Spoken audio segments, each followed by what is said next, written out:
Hey everyone, welcome back. Today we're diving deep into something pretty crucial, especially these days, innovation, You got it.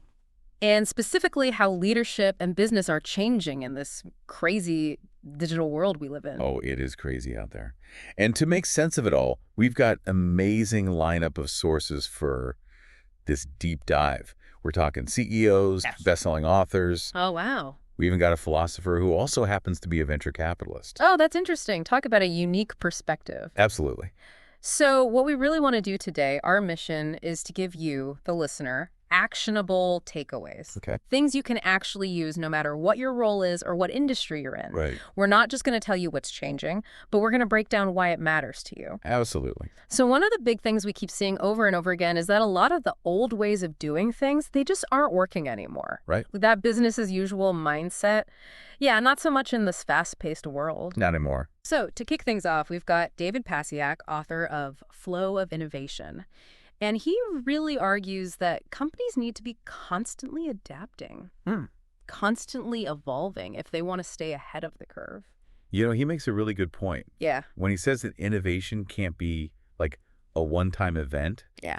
it can't be a check mark on a to-do list. Right, right. It really has to be woven into everything a company does. Yeah. It's got to be part of their DNA. Yeah, like it's got to be like breathing almost. Like you don't just breathe once and then you're done. Right, exactly. You got to keep doing it. And he uses this really interesting analogy to drive home this point. He talks about etiquette guides back in the 1800s. So back then, when people started moving to cities in huge numbers, they needed like instructions. They needed a guide on how to navigate this whole new world. Right. Crowded streets, social interactions, it was all brand new. Exactly. Imagine needing a manual on how to like walk down the street. Such a vivid picture, right? Mm. And you know what it makes me think about? Let's- It makes me think about how the way we work is going through a similar kind of transformation right now. Yeah, that's so true. I mean, remember that interview with Adam Grant, the organizational psychologist? Oh, yeah. He was talking about how, get this, close workplace friendships are actually declining, even though we're more connected than ever through technology. Isn't that wild? That is, it's like a total paradox. Right. It makes you wonder, I mean, if the very nature of work is changing so dramatically, how do we adapt our leadership styles? How do we change our approaches to innovation so that we can thrive in this new environment? It's like we're all trying to figure out the rules of a brand new game. Absolutely. We need a new playbook. So speaking of Adam Grant, his research on givers, takers, and matchers really challenges, I think, some traditional ideas about what it takes to be successful. Right. Because it turns out that the givers, those who are always willing to help others without expecting anything in return, they're often the ones who achieve the most. I gotta admit, when I first read about this, it sounded a little counterintuitive to me. You and me both. It just seems like the takers, you know, the ones, should come out on top. Right. But all of Grant's research shows that giving actually creates this incredible ripple effect that ends up benefiting everyone involved. And it's fascinating. Yeah. And he's got this incredible story about this really shy scholarship student named Emily. She gives this short thank you speech to this team of university fundraisers. Oh, I love this story. So she's super quiet and she's probably really nervous, but she genuinely expresses her gratitude. Yeah. And it has this incredible impact. Huge. The callers, they saw a 400% increase in their weekly fundraising revenue. 400%. That's insane. Just from a sincere thank you. That is the power of a genuine thank you. It's incredible. And this idea of giving, it's not just some fluffy feel-good philosophy. It's a legitimate strategy for success, and we see this play out in the real world all the time. Like, look at Brad Feld's #GiveFirst philosophy. Right. Brad's the co-founder of Techstars, one of the top startup accelerators out there. Absolutely huge in the startup world. And their entire network is built on this principle of giving without expecting anything in return. And you know what? It's clearly working for them. It is. It's about building those genuine connections, fostering a culture of trust. And those are both essential for innovation to really take root and flourish. No doubt about it. So, hearing all this about giving, it makes me think about James Altucher and his choose yourself philosophy, Yeah. where it's all about taking control of your own destiny. And that's especially important now with all the rapid changes happening around us. Right. We can't just sit back and wait for things to happen to us. Exactly. We need to be proactive. And Altucher's own story is a powerful testament to this idea. I mean, talk about hitting rock bottom. Yeah. The guy had just 48 cents in his bank account. Wow. 48 cents. 48 cents. But instead of giving up, he chose to completely reinvent himself. He calls it the four bodies approach. Four bodies. Okay, I gotta admit, I'm not familiar with that one. What's that all about? So it's about focusing on and nurturing the physical, the emotional, the mental, and the spiritual aspects of yourself. Oh, okay.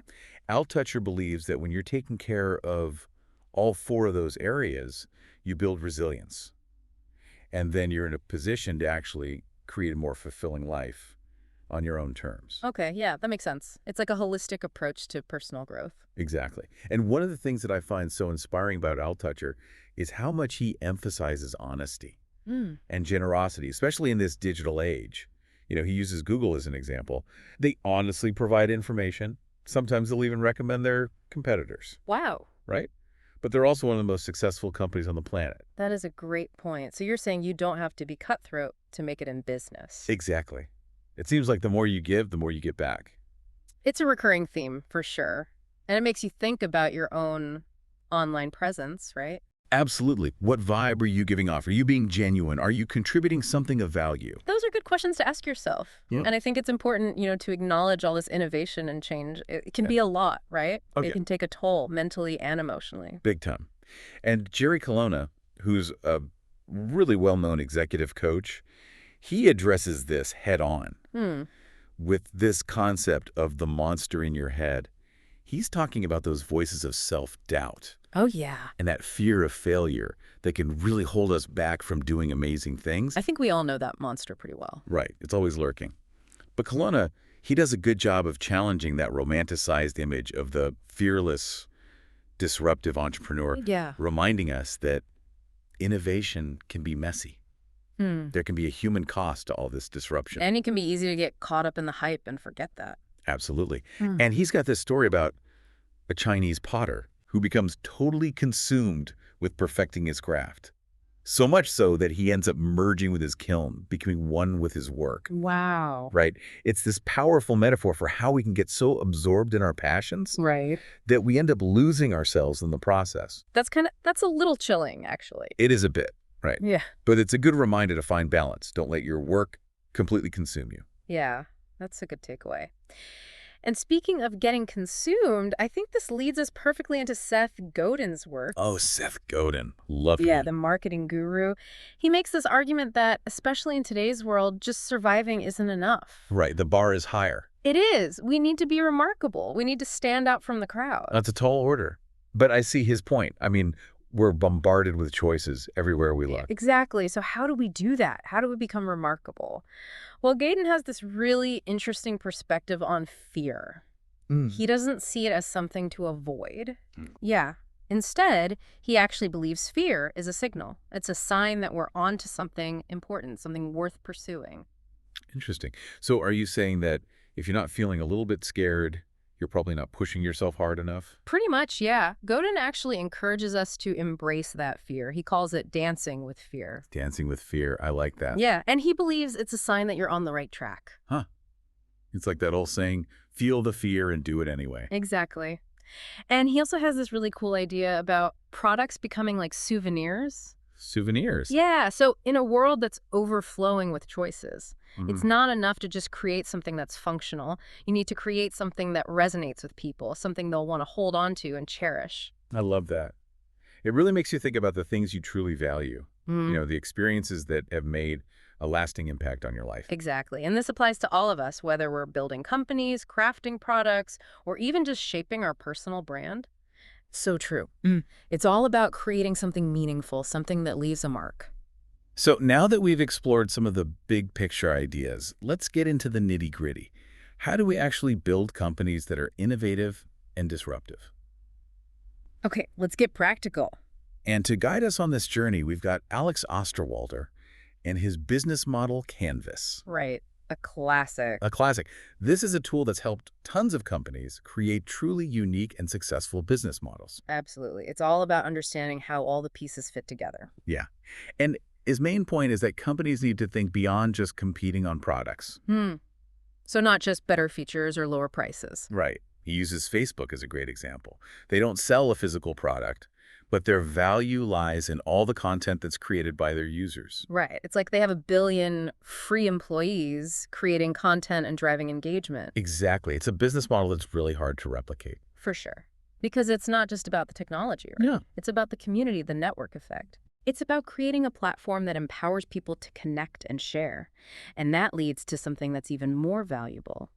Community. Community is huge. Speaking of which, this reminds me of Rita Gunther McGrath's work on arenas, not markets. Oh yeah, arenas, not markets. What was that all about again? Remind me. So she argues that in the digital world, traditional industry boundaries are blurring. She uses the analogy of a sports arena. It's a space where competition definitely happens, but it's not limited to a single sport or set of rules. So like the old playbook doesn't really work anymore, the rules are changing, and the boundaries are way more fluid. Exactly. And she points out that this has allowed markets to form where there used to be only organizations. So think about companies like eBay and Uber. Right. They've created entirely new markets by connecting people in innovative ways. So they saw opportunities where others just saw limitations. Exactly.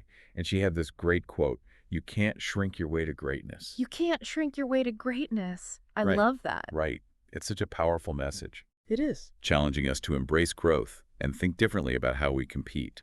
And speaking of growth, I think it's time we bring in Douglas Rushkoff and his concept of the growth trap. Oh, yeah. He's got some interesting ideas about that. He does. He argues that this constant, relentless pursuit of growth can actually backfire on companies. You know why? So he uses this fascinating analogy about medieval bazaars. They were these thriving economies where merchants would trade their goods and services directly with each other. Okay, I see where this is going. Yeah. And eventually, this system was crushed by, like, the aristocracy, who imposed centralized currencies and monopolies. Wow, that's a pretty stark parallel to our digital economy today. Right. Rushkoff says we're falling into the same trap. All this focus on growth at any cost is creating unsustainable business models and unhealthy competition. So he's saying that this obsession with growth can actually stifle innovation. In a way, yeah. He points to Twitter as a perfect example, a company that makes billions, but is still seen as a failure by some because it hasn't achieved the insane growth that investors demand. Wow, that's a sobering thought. It is. It's like, are we truly creating value or are we just chasing numbers? Right. What are we really measuring? So if we're stuck in this growth trap, what's the way out? Well, let's bring in Shane Snow and his concept of smart cuts. Okay. These are unconventional strategies for achieving, you guessed it, exponential results. I like it already. So how do these smart cuts work? They often involve leveraging existing resources or finding creative shortcuts. Think outside the box, hack the system kind of stuff. Clever. Right. And Snow's personal story is a great example of this in action. Remember, he only had 48 cents in his bank account before he co-founded Contently, which is a super successful content marketing platform. Yeah, I remember that story. He turned 48 cents into a multi-million-dollar business. That's impressive. It really is, and Contently itself is a testament to the power of smart cuts. They started by helping freelancers connect with brands, but they quickly evolved into a platform that empowered those brands to create their own media empires. So finding a niche, providing value, and then scaling strategically. Exactly. They found a smart cut to success. You know, so far we've been focusing on a lot of individual strategies and mindsets, Yeah. but I think it's important to acknowledge the power of community. Oh, for sure. Communities are so important, especially now. Especially now, right? To help us explore this a bit, we've got Douglas Atkin, Okay. an expert on building movements in communities. Okay. And he has this super interesting concept called the cult paradox. A cult paradox. Okay, now I'm really intrigued. It essentially says that people often join groups to feel more like their unique selves. Wait, really? That seems kind of counterintuitive. Wouldn't joining a group make you feel more like everyone else? You'd think so, right? But it's this fascinating psychological thing. Atkin argues that when you find a community that really shares your values, shares your interests, it actually strengthens your sense of individuality. Okay, yeah. You know? Because you feel seen, understood for who you truly are. Exactly. It's not about fitting in. It's about finding your tribe. Yeah. And Atkin uses the Airbnb story to demonstrate this. Airbnb built this amazingly strong culture that really celebrated its community, both the hosts and the guests. Yeah. They even created that Balo logo, which became a symbol of belonging and connection. It's amazing how a logo can become so much more than just a design, right? Absolutely. It becomes Yeah. this powerful symbol of shared values and a sense of belonging. So it's not just about the product or service, it's about the community you create around it. 100%. It's about creating a shared experience. And that brings us to our final expert for this part of our deep dive, Scott Anthony. Oh yeah, Scott Anthony. He's all about building a growth factory within an organization, Yeah, right? exactly. He believes that companies need a systematic approach to innovation. Can't just rely on those random sparks of brilliance. Right, got to be more intentional about it. Absolutely. And one of the key parts of this system is identifying what he calls the growth gap. The growth gap. What's that? It's about taking an honest look at where your company is right now Mm-hmm. and then where it wants to be in the future. Okay. And then you figure out how to bridge that gap. So it's like setting a realistic growth target and then figuring out a plan to get there. Exactly. Like mapping out a road trip for your business. I like that. And Anthony argues that this process should involve like a diverse approach. Right. Not just relying on one single strategy. It's like diversifying your investment portfolio. Exactly. Yeah. Don't put all your eggs in one basket. Hmm. And this leads to another crucial point: testing, learning, and adjusting. Anthony really emphasizes the importance of running experiments, gathering data, being flexible enough to change course if something's not working. Yeah, because in this constantly changing world, flexibility is key. Absolutely. And this all connects back to the idea of embracing those smart failures as learning opportunities. Remember what Jerry Colonna said about the monster in your head? Oh, yeah, those nagging doubts and fears. Right. Anthony encourages leaders to create a culture where people are comfortable taking risks and then actually learning from their mistakes. So it's not about avoiding failure. It's about reframing it as part of the innovation process. 100%. It's about learning and growing. Makes sense. And this brings us to another key aspect of building a growth factory: using acquisitions and partnerships. Oh, yeah, right. You don't always have to build everything from scratch. Exactly. And Anthony uses Apple as a great example here. Yeah. They've made some really smart acquisitions over the years that have brought in amazing technologies and capabilities. Think about the touch interface, voice recognition, even their retail stores. Those all came from acquisitions. Exactly. They were smart enough to recognize that they didn't have to reinvent the wheel every time. Sometimes the smartest move is to partner with or acquire companies that already have the expertise you need. It's about being strategic, leveraging the collective brain power of the entire ecosystem. So we've covered a lot of ground, from building a growth factory to embracing fear to the importance of giving. But before we move on, I just want to reiterate something Anthony emphasized. Yeah. That innovation, at its core, is a human activity. It's about people. It's about culture. Exactly. It's about fostering a culture that encourages creativity, collaboration, Right? and a willingness to challenge the status quo. It's about empowering people to think differently. And that brings us to Eric Qualman, our final expert for this part of our deep dive. He's all about digital leadership. Oh, yeah, he's great. Blending those traditional leadership qualities with this digital-first mindset. It's a new era of leadership. It really is. And Qualman, he's got this incredible story about losing $500,000. Wow. Right. But he learned this incredibly valuable lesson about failing forward and then reinvesting. It's a good reminder that setbacks are going to happen. They are. It's how we respond that really defines us. Absolutely. He talks about turning those setbacks into setups for something even better. And another thing Coleman really emphasizes is the importance of simplifying and focusing in this increasingly complex world we live in. Simplification and focus. I think we could all use a little more of that. Right. He even cites research that shows that multitasking can actually decrease our IQ. No way. Really? Seriously, it's about being present and engaged, both in our work and our personal lives. So instead of trying to juggle a million things at once, we need to create space to focus on what truly matters. Exactly. It's about quality over quantity. And this ties back to Adam Grant's research on giving. When we focus on helping others, we create a win-win situation for everyone. Yeah, it's about building a culture of generosity and collaboration. Absolutely. A culture where everybody wins. Well, that's a great note to end this part of our deep dive on. We covered a lot of ground. We did. From the changing landscape of work to the importance of building a growth factory. Right. And embracing a giver's mindset. But we're not done yet. Oh, no. We're just getting started. In the next part, we'll be getting even more practical Okay. exploring actionable strategies for thriving in this digital world. I can't wait to dive in. Me neither. Stay tuned. Welcome back. Hopefully you've had a chance to really let all those ideas from the first part sink in, because now we're going to shift gears and get even more practical. It's not enough to just understand these concepts. We got to actually apply them if we want to see real change. Absolutely. So let's talk about putting all this into action. Where do we even start? We've uncovered so many insights, and I'm ready to start using them. Okay, so a good place to start is, I think, thinking about how we build a really solid foundation for innovation. Remember Scott Anthony and that growth factory idea? Yes, he was all about creating a system, Yeah. not just relying on random bursts of inspiration. Which, let's be honest, can be pretty unreliable. Oh, yeah, definitely. So one of the key parts of Anthony's system is figuring out what he calls the growth gap, Okay. which is basically taking a clear-eyed look at where your company is today and then comparing that to where it wants to be in the future. So kind of like setting a realistic growth target and then mapping out how to get there. Exactly. Right? Like planning a road trip, but for your business. I like that analogy. And he says that this process should involve a diverse approach.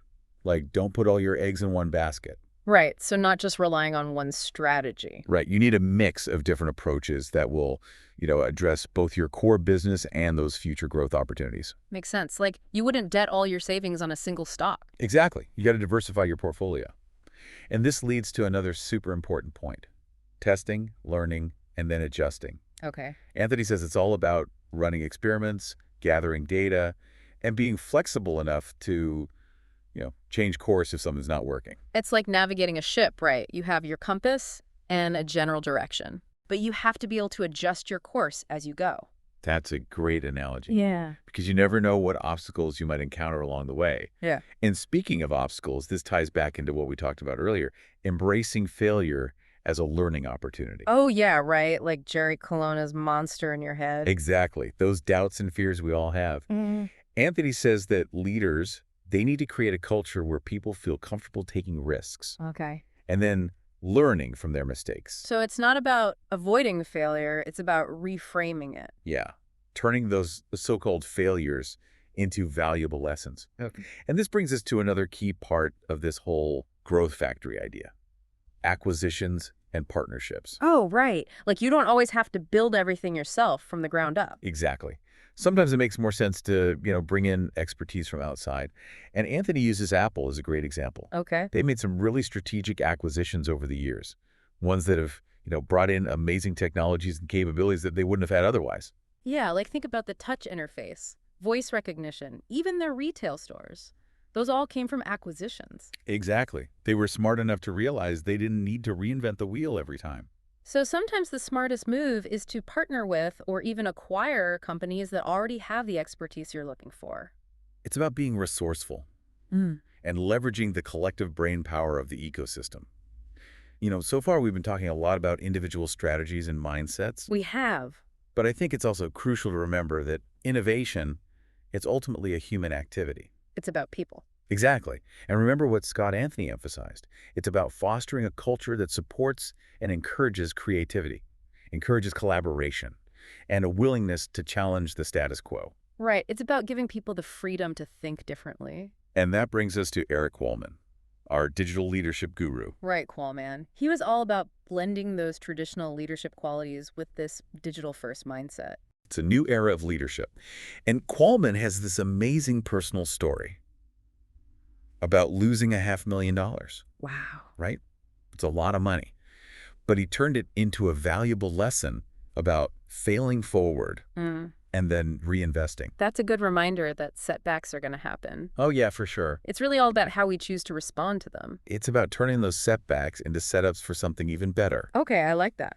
And another thing Qualman really emphasizes is the importance of simplifying. Simplifying. Yeah, and focusing, especially in this world that's so full of distractions. Well, I think we can all use a little more simplification and focus in our lives. Right. He even cites research that shows that multitasking can actually lower our IQ. Seriously. Seriously. It's about being present and engaged, both in our work and in our personal lives. So instead of trying to juggle a million things at once, we need to be more intentional with our time and energy. Focus on what truly matters. Exactly. And this ties back to Adam Grant's research on giving. When we focus on helping others, we create this ripple effect that benefits everyone. It's about building a culture of generosity and collaboration. Absolutely. A culture where everybody wins. You know, all this talk about generosity and collaboration, it makes me think about the importance of building a strong personal brand. Oh yeah, that's huge. Especially in this digital age where we're all so connected, our online presence has become like an extension of ourselves. It's like our digital footprint is our new resume. Exactly. And Eric Qualman, he had some really good insights about how to cultivate a personal brand that's both authentic and impactful. Okay, I'm all ears. What does he recommend? So, first and foremost, he says consistency is key. You got to show up regularly, whether it's on social media, your blog, or other online platforms. It's about creating a rhythm, establishing a presence that people can depend on. It's like creating a familiar beat. Exactly. And the content you share should be, high quality, relevant to your audience. Right. It's not about posting just for the sake of posting. It's about adding value Mm. and sparking conversations that matter. And experimenting with different formats and platforms too, right? Absolutely. You got to see what works best for you, what resonates with your audience. Because the digital world is constantly changing. So be willing to adapt and try new things. It's like tending a garden. Exactly. You're constantly experimenting, seeing what grows best. And just like a garden needs regular care, your online presence needs constant nurturing. So engage with your followers, respond to comments, participate in discussions. How's those relationships? It's about fostering a sense of community. And don't forget to promote your work. Let people know about your accomplishments. Share your expertise. Right. It's not about being arrogant. It's about confidently sharing your value with the world. Exactly. It's about inviting others to join you on your journey. This has been a really great exploration of how to thrive in this crazy digital age. It has. We've learned about building a growth factory, embracing a giver's mindset, and cultivating a strong personal brand. I feel like we're just getting started. Oh, you're right. In the final part of our deep dive, we're going to bring all these insights together and explore some real, concrete strategies for becoming a true innovator. I can't wait. Stay tuned. Welcome back to our deep dive, everyone. We've explored some really fascinating ideas about innovation and leadership in this digital age. But now it's time to bring it all home and talk about how we can become those innovators, right? Absolutely, yeah. We talked about the changing world of work, the importance of creating that growth factory, and embracing that giver's mindset. Now let's shift gears a little and talk about something that I think is incredibly relevant to all of us. Okay. Building a thriving personal brand in this digital world.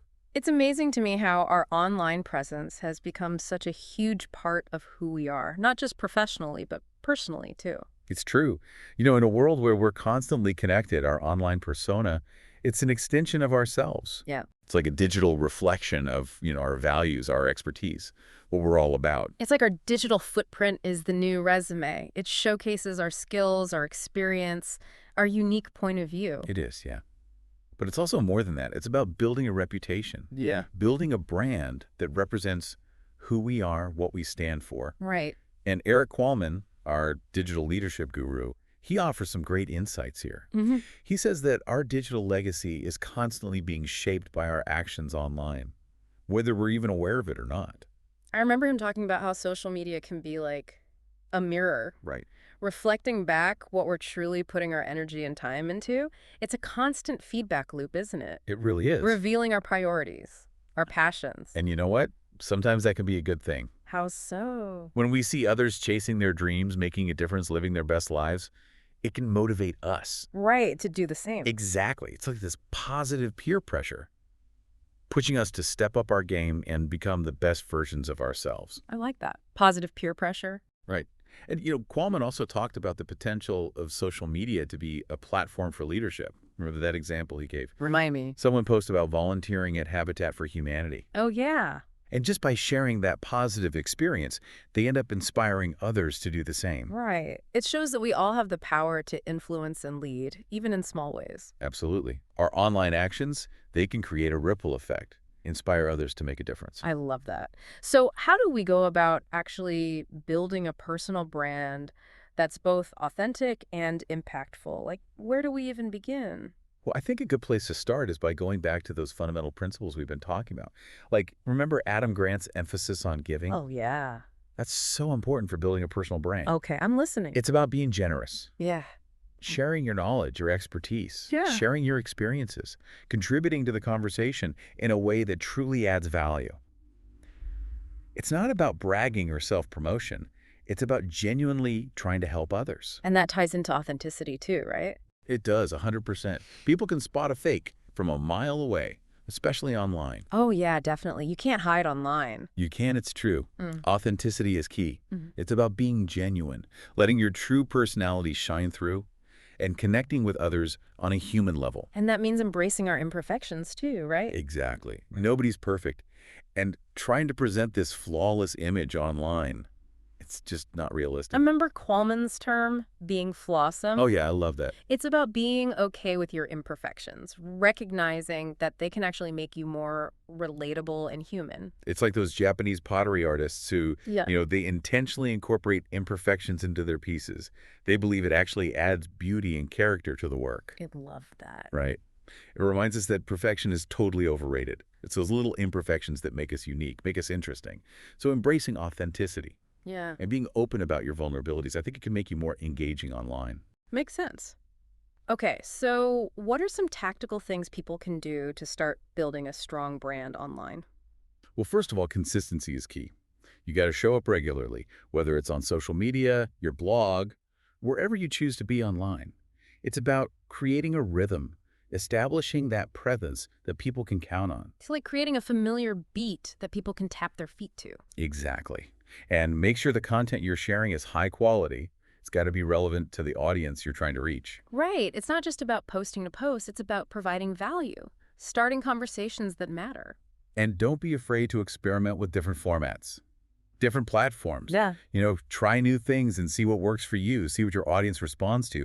Because this digital landscape, it's constantly changing. Right. It's like being a gardener. You're constantly tending to your digital garden, I like that analogy. trying different seeds, seeing what grows best. And just like a garden needs care, your online presence, it needs constant nurturing. Engage with your followers, respond to comments, get involved in discussions. It's about building genuine relationships. It's about creating a community around your brand. Exactly. Yeah. And finally, don't be shy about promoting your work. Share those accomplishments. Highlight your expertise. Let people know what you bring to the table. Right. And it's not about bragging. It's about being confident in the value you offer. Exactly. It's about inviting people to join you on this journey. Well, this has been an awesome deep dive. We've explored so much, learned from so many bright minds, It has been amazing. from building a growth factory to embracing that giver's mindset Right. to really honing that personal brand. And I feel like we've only just scratched the surface. We have, but I hope it's been as enlightening for you as it has been for us. Yeah. And remember, everyone, all the tools and resources are out there. They are. It's up to each of us to take what we've learned and use it to make a real impact. It's about having the courage to put yourself out there and the willingness to embrace this incredible journey of innovation. Until next time, keep learning, keep growing, and keep shining your light out there in this digital world.